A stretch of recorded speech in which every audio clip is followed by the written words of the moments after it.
My name is Rihanna Burnside. I'm from Olympia, Washington. I'm 21 years old, and I've only been lashing for a couple months now. My name's Trini, and I'm here from Reno, and I've been lashing for about a year or so.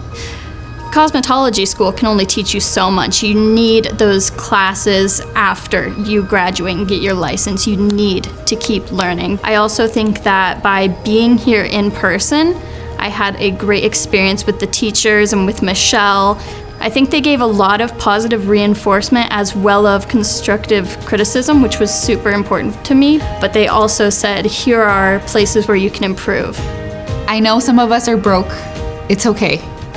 But if you have that extra little cushion, you have to invest to get to where you want. That's the only way that you're gonna grow, and you're gonna grow your knowledge as well. So when you work on your client, in maybe less than a week, you're gonna make that money back. I learned a lot, way more than what I had ever learned in the past, even from school. I think this class has really opened my eyes up to new things and new possibilities, and has given me the confidence to know that I can actually do this. Like, I'm good at what I do, and if I only push myself a little more and I keep practicing, I'm gonna get where I wanna be.